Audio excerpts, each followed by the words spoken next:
Okay, well, welcome everybody to this live stream on trust. What a fucking topic, by the way. Realizing so much that, of course, these topics are huge and no possible way we can get to everything in 30 minutes. But the cool thing about opening it up to you guys and your willingness to ask your questions is that themes emerge. And of course, they always sort of go hand in hand with stuff that I'm looking at or researching or whatever. Okay, so we have questions from how do I know what to change and how to change it, to I don't trust that I'll know what to do when I'm in a new experience. I go into a beyond. I go into sort of panic with light and heavy. Who do you trust when the people around you are trying to manipulate you? How can I trust the universe to deliver when it didn't all of those other times? I can trust me to doubt, and this spirals into no action. So how can I bypass my brain and move beyond resistance? I'm immobilized by doubt. I ping pong in my head. So like we're running the gamut here with this huge, huge conversation. One of the first things that I wanted to speak to in regards to this is could seem unrelated, but I've been really looking at, how do I talk about this? I've been exploring this topic for probably the whole time I've been in Access Consciousness. Is like, what is it I can trust? What is my guidance system for who and what to trust?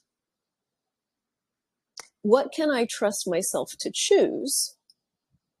And what could I choose that's different that would actually give me the space to develop something new? And honestly, this has been an ongoing conversation for like 9 years. So one of the first things that came up in and around everything that you guys wrote in is that for the most part, we are trained by the way the people around us function, by society, and by every single other thing in our mix.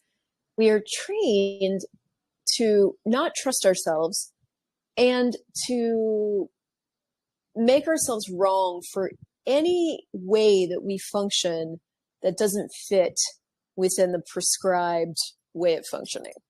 And I mean, you could take this out to the social macro level, or you could just look at your family and go, yeah, basically, if I was too slow or too fast or too quiet or too loud, or I said too much or I said too little, I was wrong.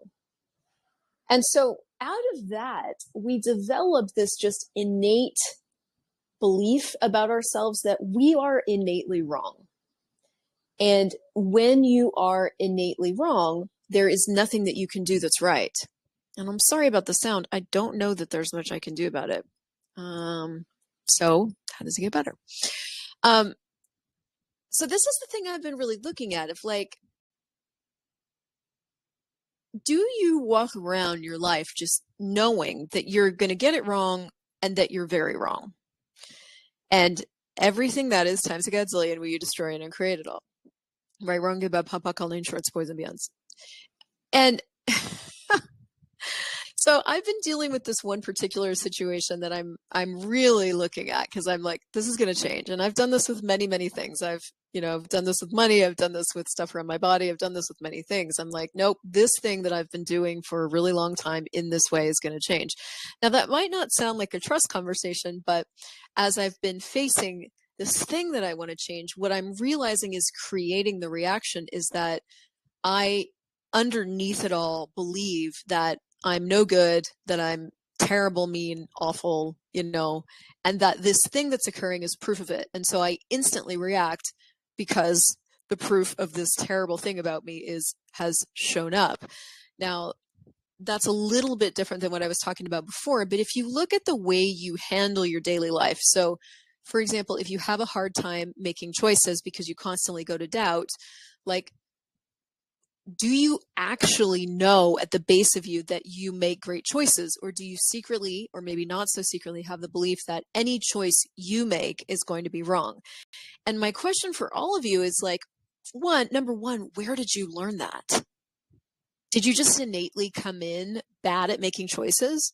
Or did you learn somewhere along the way that if you were the one making the choices, they were inevitably going to be wrong? And so everything that is times a godzillion, will you destroy it and create it all? Right, wrong, good, bad, pop, pop, online, shorts, boys, and beyonds. That's the thing you've got to start to look at. It's like, where did I buy and from whom did I learn that if I'm the one engaging in the activity, if I'm the one in the business, if I'm the one out in my life, if I'm the one in a new situation, I am definitely the one I cannot trust. At what age did you buy that? I know when I asked myself, I bought it when I was 2. So was it mine? No. Was it projected onto me? Absolutely. Did I try to heal it out of someone else's world? Most likely. So everything that is times a godzillion, will you destroy it and create it all? Right, wrong, good, bad, pop, pop, online, shorts, boys, and beyonds.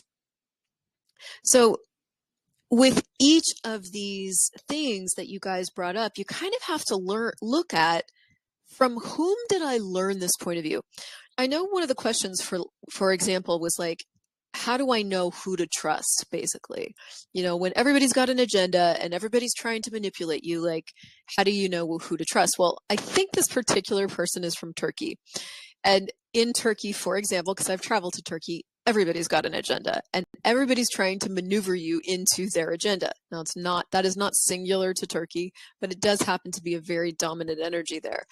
So in that culture, are you naturally taught to follow what you know about a person, or are you naturally groomed and, instructed in the ways of giving in to people if they manipulate you hard enough, or they lie to you enough, or they talk their game enough, right? How are you naturally groomed in how you grew up?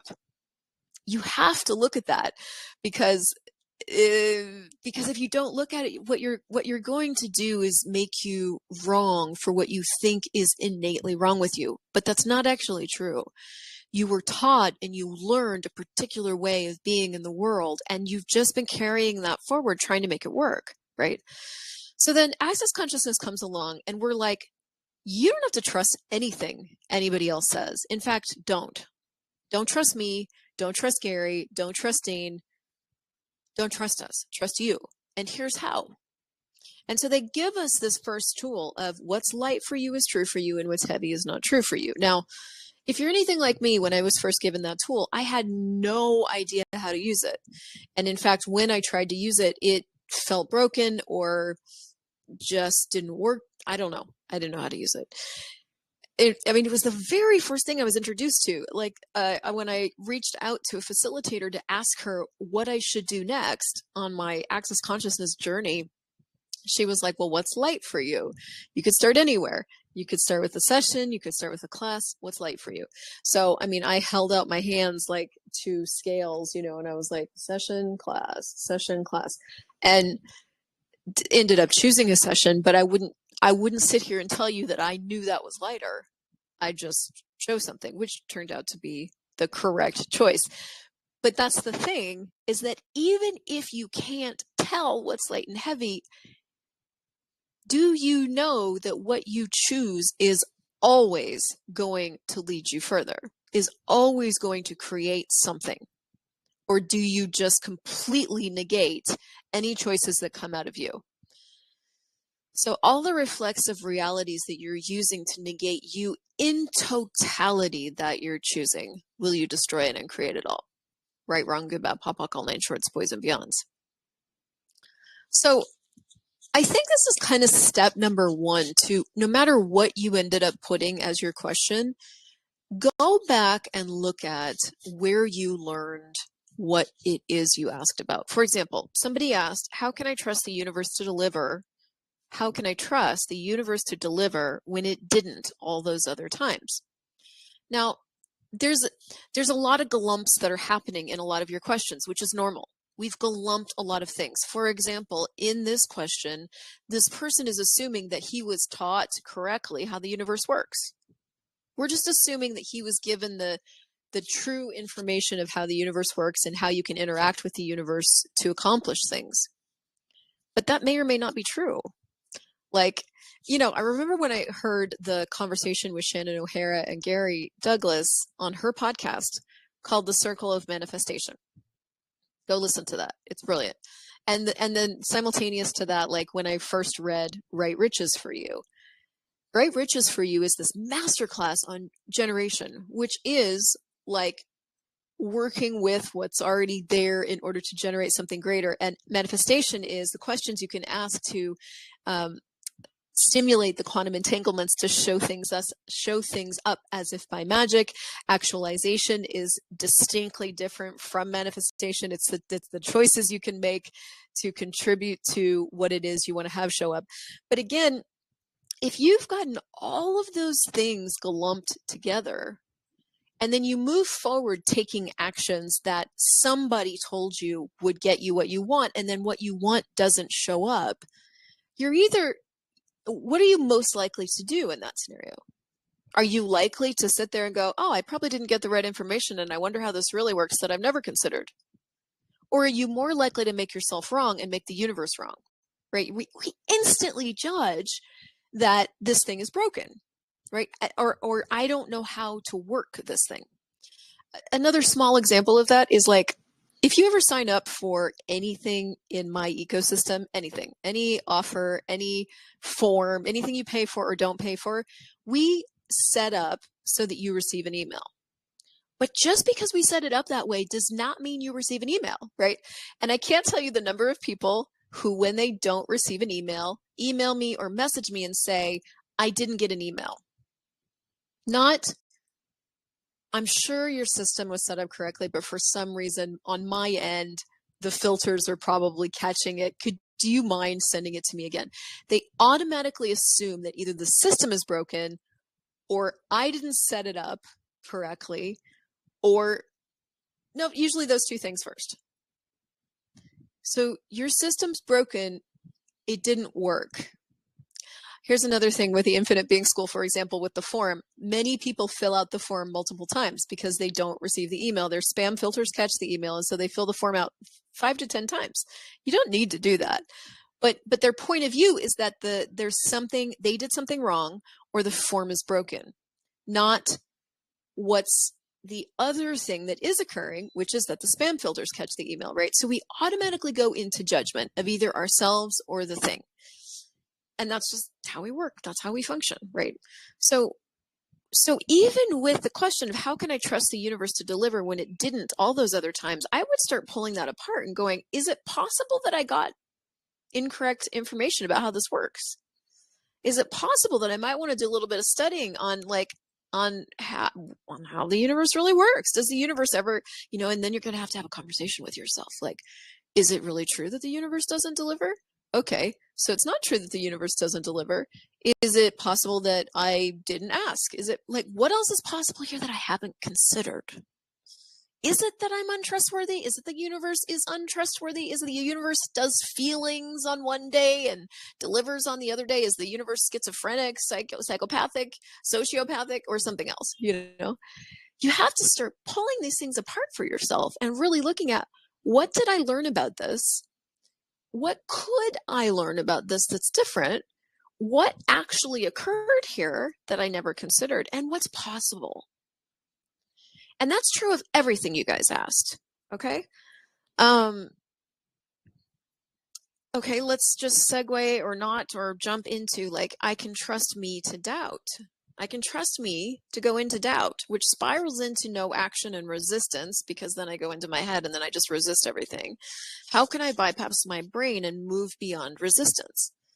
So here, okay, yeah, actually, let's do segue, because this goes into another piece of the conversation. It's like, the first piece is like, take stock. The second piece is go, okay, how can I work with myself to train me to respond differently, really, essentially, right? And you guys, I watched this incredible YouTube video that Shannon O'Hara put into, I think, her Club Consciousness WhatsApp thread on a neuroscientist who specializes in neuroplasticity, which is the plasticity of your brain. And basically, I mean, I'm butchering his elegant like portrayal of what actually occurs, but essentially, we are neuroplastic. We are so malleable, like up to a certain age. And so we just, that's why kids can learn 3 languages, 4 languages at the same time. That's why learning just happens so easily because our brains are just so malleable. Well, after a certain point, the brain wants to just start functioning on autopilot, right? Reflexively. So that's why we don't have to think to breathe. We don't have to think to drive. After you learn to drive, you just know how to drive. Stuff like that. That's how the brain prefers to function. But for the brain to learn something new, it has to be put under a particular set of stressors, essentially, which is the uncomfort of learning something new. And when you look at how you've reflexively reacted or reflexively functioned in these ways, right, in these different things that you guys asked about, what you have to recognize is that you and your being and your brain are all going to have to be put under a little bit of stress and uncomfort in order to have something new.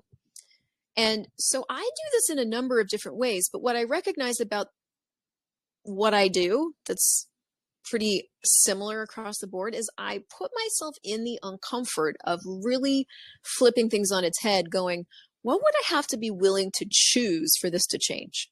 Okay, so if you look at the reflexive choice of always doubting yourself, what would you have to be willing to choose for that to change, right? You might have to be willing to demand of yourself that you just never do doubt again. And in that demand, you're going to be faced with the moment you do doubt, and you're going to go, nope, we're not doing doubt anymore. And then you'll instantly add another question because you're like, well, we're not doing that, so what are we doing? And that right there is going to change, put the neuro things in your brain in enough stress that they actually earmark those reflexive choices for change. And then when you're sleeping, everything will change. Now, I know this doesn't necessarily sound like an access consciousness energetic conversation, but I found this really fascinating because physiologically, with a lot of this stuff that we've just been doing over and over and over, there is a physiological thing going on. And when you are willing to make a different choice, that's the beginning of what actually creates something different, not just in your life, but in your body, which to me is like this really cool possibility of like how choice works. But the thing about when you're making a new choice like that is it's uncomfortable, and your body will register it as uncomfortable, and you will be uncomfortable because that uncomfort is required for something different to show up. Let's take that in another direction, going, okay, one of my questions to some of you is like, do you actually give yourself the space to learn something new, right? Some of you go into immense amounts of panic and overwhelm and then head tripping, sort of all the things that go with going into that beyond, right? And then all of a sudden you don't trust yourself. But when I was looking at that, I'm like, did you learn in your early days to give yourself enough space to learn in the way that you do? Did the people around you know to give you space to learn in the way that you do? Like, what did you learn about how you learn? Did you learn that it was okay, that you were just different, or did you learn something else? Most likely, those of you that are going into panic and overwhelm and like stress over being in new situations learned that the way that you choose needs to go in a particular way, and you can never do it that way, and so therefore you're wrong. So first of all, everything that created that, can we destroy it and uncreate it all? Right, wrong, good, bad, pop, all nine shorts, boys and beyonds. But now we've got to look at, okay, so if that's what we learned, okay, great, we took stock. Now you've got to look at, how do I create something new for myself? And I'm going to give you an example in my own life. I have historically had almost zero patience with me. with almost anything. I am particularly fast. I do get things very fast. So when I can't function optimally, when I don't get things as quickly as I think I should or could or blah, then I very naturally go into judging me. Now, I know this doesn't sound like a trust conversation, but bear with me.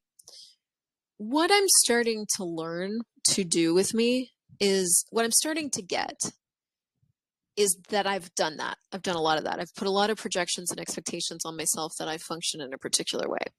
But that there are scenarios where I simply cannot function in the way that I have learned to judge that I should.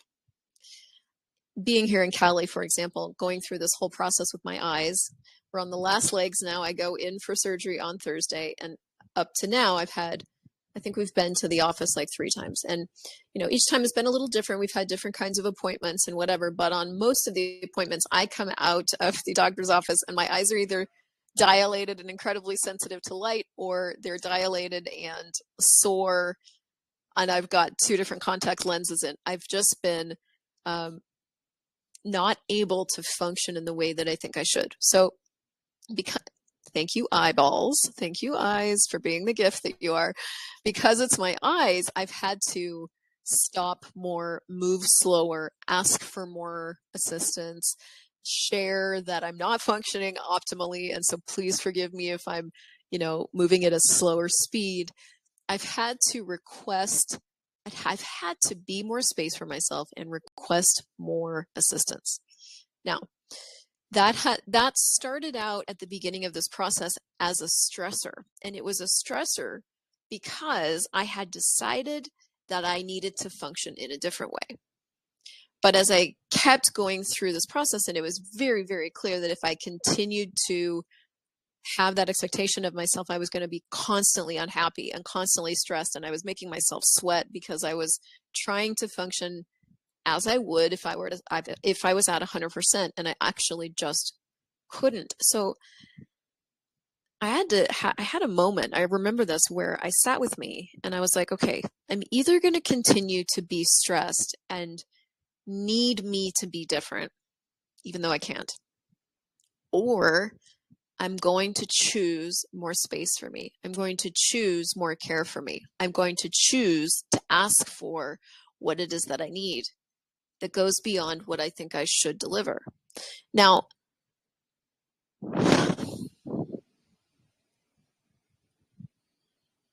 this willingness that you could choose for yourself could be uncomfortable, because in the process of learning, you have to include space for you because you're learning. And in that process of learning, there's lots of uncomfortable things. Like you're learning, you're doing choice creates awareness, right? I'm learning now something very different with my eyes. When the surgery is over, I'll be learning again. I'll be learning how they work. I'll be learning when I need to bring reading glasses, or how many times a day I'll need them. I'm going to be learning. I'm learning constantly right now. I'm learning about other people. I'm learning about myself. I'm learning. So I'm like kind of constantly uncomfortable. That you could apply that conversation to, like, when you're just starting a business, you're kind of just constantly uncomfortable because you're learning stuff. You're trying this and playing with this and doing this, and nobody's responding to things. And you're just kind of constantly uncomfortable as you're developing something. And what nobody tells you is that is what's normal. When you are teaching yourself a different way of paying attention to people, for example, let's say you did grow up in Turkey. I'm going to use that as an example. And you did have that culture, and what you learned about people was one thing, but what you're teaching yourself about people is another thing. Maybe you're teaching yourself to really pay attention to what is with people instead of just what comes out of their mouth, right? That's going to be uncomfortable, and it's going to take some time, and it's going to be a bit of a process. And there's going to be times when you fuck up, like you don't pay attention to someone's agenda, and then you get abused by it. But then you're like, oh, okay, next time I won't ignore myself. So that'll be uncomfortable. You might be uncomfortable all the time. Right now, with what I'm changing, with my eyes, yes, but there's this other area of my life that I'm changing. I'm uncomfortable all the time right now with it because I'm teaching myself a different way to be with it than the one that I reflexively learned. So in this process of trust, what you have to get is that you weren't taught to trust yourself. You were taught to mistrust yourself. You were taught to mistrust the way that you choose. You were taught that your choices were basically wrong in what to varying degrees. And now what you got to get is that now you have to teach yourself different stuff. So like maybe some of you need to teach yourself or really practice light and heavy. Do you get that that's going to be naturally comfortable? Because here's the thing. It's like there's going to be things that are light that don't make sense. So in the process of teaching yourself light and heavy, you're going to be faced with, yeah, but this doesn't make sense. And I'm so used to choosing things that either make sense or don't make sense. But like I'm used to choosing from sense, not from logic, not from the sense of light and heavy, right? So you're going to be faced with the uncomfort of like guidance system juxtaposition, basically, right? Maybe your guidance system before was logic, but if you're teaching yourself light and heavy, you're facing the uncomfort of giving up logic in favor of light and heavy. If you are teaching yourself how the universe really works and how you can work with the universe to show things up, you've got to get that that's going to be a bit of a process, right? You're going to try lots of things. You're going to try asking lots of questions. You're going to get confused about question. You're going to probably need to educate yourself more about like question. What is a true question and not a true question? You're going to probably need to educate yourself on like manifestation and actualization. You probably need to like kind of maybe go do some research about quantum physics and how does quantum physics really work? And who knows? Who knows what you personally need to educate yourself on to begin having access to your ability to work with the universe. But very likely it's going to be uncomfortable as you explore, as you try things, as you change things, as you change your paradigms, which is what occurs when you are learning about different things, right? If you don't trust yourself with business, what you have to learn is, well, how does that work to not trust yourself in business? Is that actually going to, is not trusting myself in business going to create a business? No. Okay, so I'm going to have to learn whether or not I'm trustworthy. I'm going to have to learn. I might even have to pretend that I trust myself for a while. I might have to act as if for a business to exist. Or I can just stay here and nothing will happen. So, you're going to have that conversation. That's going to be uncomfortable. If you absolutely do not trust yourself, and that's creating this life of stagnation, life of struggle, life of, you're going to have to go, well, this is what not trusting myself creates. So you might have to sit with the uncomfort of that and the uncomfort of looking at, what if I started to put my attention on what I can trust about myself? That's not necessarily going to be your most comfortable thing. And so I think the conversation of trust and comfort go hand in hand, because to find out what you can trust, to go looking for what you can trust, you have to be willing to be uncomfortable and get that what you're probably going to be faced with is discovering something you never knew was true about you, uncomfortable, and learning things that you never learned, also uncomfortable. And the third part of that is that you're not even probably going to have any proof that if you go on that journey, it'll work. Uncomfortable. So how much uncomfort would you have to be willing to choose and have an experience in order to discover the trustworthiness of you? And everything that doesn't allow that to show up times a godzillion, will you destroy and uncreate it all? Right, wrong, good, bad, pop, puck, all nine shorts, boys and beyonds. All right, so we're going to jump into the challenge this week. It's going to be interesting to see what shows up. So we'll do a post in here. The same group that we've been using is going to be active. You guys are more than, please give me feedback about what you got out of this, your biggest takeaway out of this, any more questions that you still have, and let's keep the conversation going. And I wonder what we can open up and what we can create. It's easy.